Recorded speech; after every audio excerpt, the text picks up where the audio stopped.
wabarakatuh. Saya Maulidia Priana, PGSDI 2019.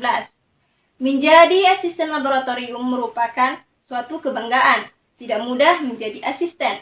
Mulai dari seleksi hingga tahap wawancara, dan tidak semua bisa terpilih menjadi asisten laboratorium. Hal ini membuat saya tertarik untuk ingin ikut menjadi asisten laboratorium. Selain mencari pengalaman untuk bekerja, berinteraksi dengan banyak teman, saya juga ingin mengasah kemampuan saya, terutama dalam bidang public speaking dan juga kerjasama dalam tim. Menjadi asisten laboratorium, kita dapat memanfaatkan waktu dengan sebaik-baiknya selama kita berkuliah. Kemudian, menjadi asisten lab, kita dapat menjadi inspirasi oleh para praktikan.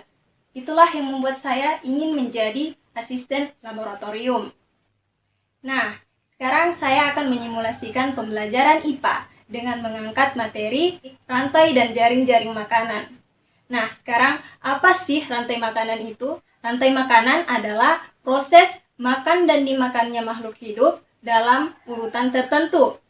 Contohnya dalam ekosistem sawah, padi dimakan oleh tikus, dan kemudian tikus tersebut dimakan oleh ular. Ular ini dimakan oleh burung elang. Kemudian setelah beberapa waktu, ternyata burung elang ini mati.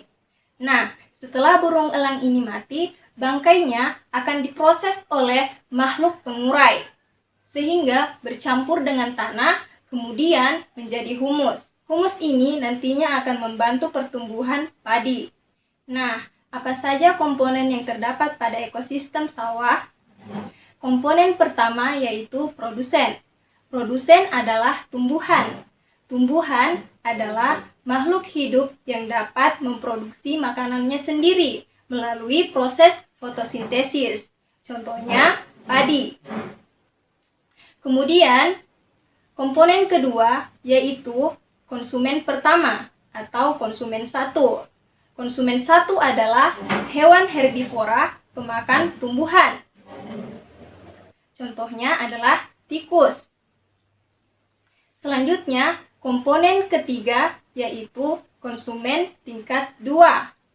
Konsumen tingkat 2 ini adalah hewan pemakan konsumen tingkat 1, yaitu hewan karnivora.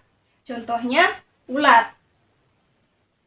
Kemudian ada komponen lain, yaitu konsumen tingkat 3. Konsumen tingkat 3 ini adalah hewan pemakan konsumen tingkat 2. Contohnya burung elang.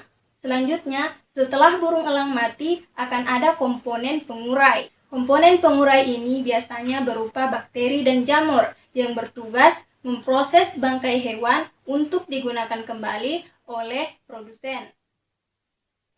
Nah, seperti yang sudah saya jelaskan tadi, pada rantai makanan di sawah, padi berperan sebagai produsen. Kemudian, tikus berperan sebagai konsumen tingkat pertama. Lalu, ular berperan sebagai konsumen tingkat 2. Kemudian, elang berperan sebagai konsumen tingkat 3. Nah, setelah elang mati, akan diuraikan oleh bakteri yang berperan sebagai pengurai. Yang kedua, jaring-jaring makanan. Nah, apa sih jaring-jaring makanan itu?